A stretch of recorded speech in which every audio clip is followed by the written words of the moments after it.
Graça e a paz de nosso Senhor e Salvador Jesus seja contigo. Estudo adicional, 9 de fevereiro, sexta-feira, eu me levantarei. Temos aprendido que os salmos são também protestos contra a indiferença à injustiça. São uma recusa em aceitar o mal. E não são motivados por desejo de vingança carnal, mas por um zelo em glorificar o nome de Deus. Por exemplo, alguns ateus falam que se Deus existe, não haveria tantos males, ou seja, eles próprios reconhecem realmente que esse Deus da Bíblia é bom.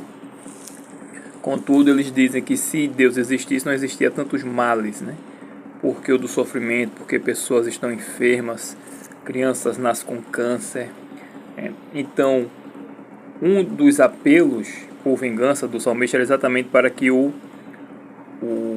nome de Deus fosse glorificado, né, entre todas as nações. E é interessante perceber também que eles reclamam, né, alguns ateus, que Deus não existe ou que não faz justiça, mas quando Deus agiu na história fazendo justiça, eles dizem que Deus não foi correto.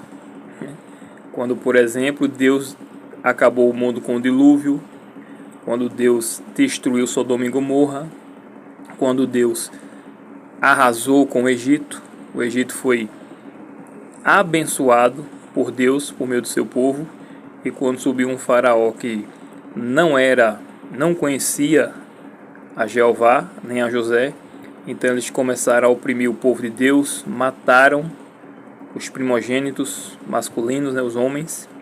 Daí Moisés conseguiu se salvar e foi criado dentro do próprio castelo do Egito, palácio. Porém, o faraó, né, ele não queria libertar o povo de Deus, né? E aí, quando Deus faz justiça ao seu povo, mais de 400 anos escravizados, então os ateus dizem que Deus agiu errado, né? Quando Deus expulsou aqueles povos cananitas, né? Povos que sacrificavam seus filhos a Satanás, né? Porque na verdade os falsos deuses nada mais é do que Satanás. Pessoas que, assim como Sodoma e Gomorra, né, viviam na prática homossexual, praticavam sexo também com animais, viviam em práticas dissolutas, né, comiam animais também impuros, imundos, né, que Deus não deixou para alimento. Então tudo isso, quando você estuda, por exemplo, o livro de Levítico, você vê ali o motivo pelo qual Deus expulsou aqueles povos, né? E aí eles dizem que Deus agiu errado. Interessante isso, né?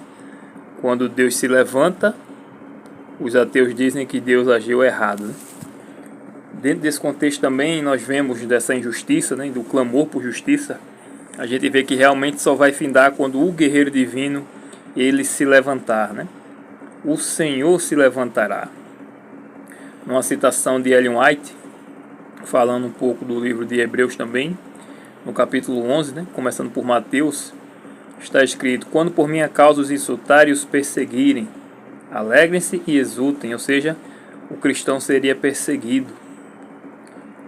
Os profetas que falaram em nome do Senhor seriam perseguidos. Nós seremos perseguidos. Todo aquele que quer viver piedosamente, devotado a Jesus Cristo, ele será perseguido.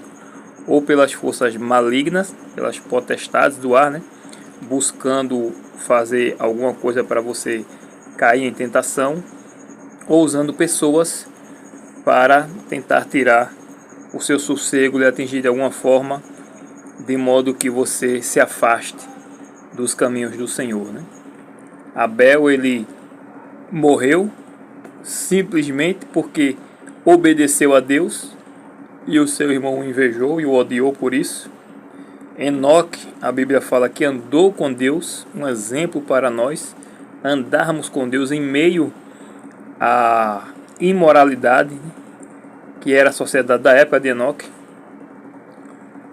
e também, né, da época de Noé, né? Noé, que foi, como ensina a lição, foi escarnecido, foi tratado como fanático, um alarmista, já que nunca havia chovido, 120 anos construindo a arca, se não me engano, 120 anos, pregando, e aí o povo taxando Noé como louco.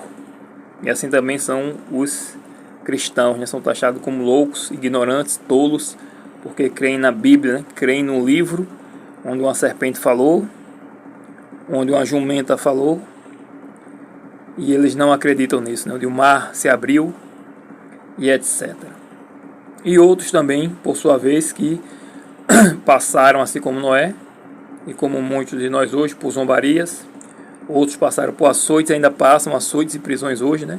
Nos países onde existe perseguição contra os cristãos. China, Coreia do Norte, Nigéria, entre outros. E alguns foram torturados, não aceitando seu resgate para obterem superior ressurreição, como está escrito, como já mencionado, né, Ellen White falando sobre Hebreus, o maior discurso de Cristo, na página 27. É interessante perceber também nas perguntinhas para consideração. Gostaria de encerrar com a primeira pergunta, né? Na verdade, na primeira pergunta tem 3 perguntas. E na terceira pergunta, que é a última, do primeiro ponto, diz o seguinte: o que a cruz nos diz sobre o caráter de Deus? Nos diz que Deus é amor e quer salvar todos. Nos diz também que a cruz mostra que o pecado não subsiste à presença de Deus.